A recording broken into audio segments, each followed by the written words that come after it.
Theatre of the Oppressed basically gives the voices to the oppressed. So now uh,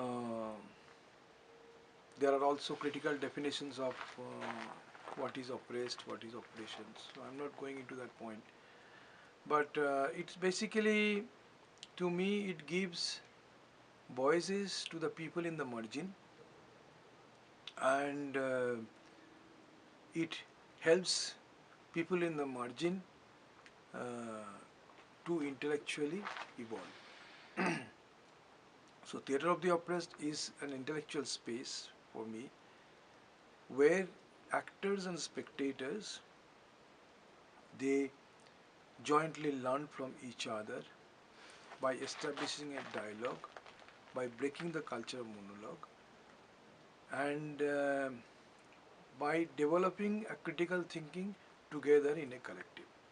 So it's an intellectual space that allows actors, spectators for an intellectual journey, and in this intellectual journey they develop critical thinking, they go into the deeper aspect of the operation shown in the play. They go from experience to theory, they go from result to reasons, they go from effect to causes. So it is basically an intellectual exploration that breaks the passivity of the actors and spectators. And as you know, that Boal has termed his spectators as spectactors.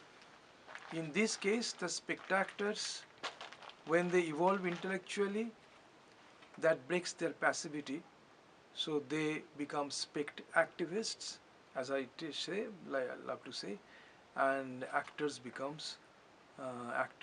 activists.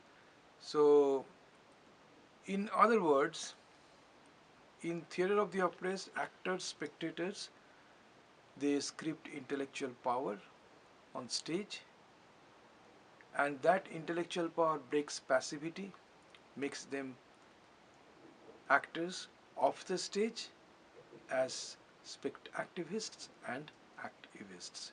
So acting and activism is combined into this whole practice of Theatre of the Oppressed.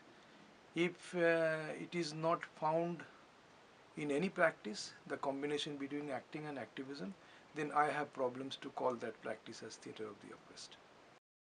In Theatre of the Oppressed, actually aesthetics appear as an art of learning. So in Theatre of the Oppressed, actors, spectators, oppressed as a collective, learn, evolve, and this evolution, intellectual evolution, is an aesthetic journey. To me, Theatre of the Oppressed is an aesthetic journey.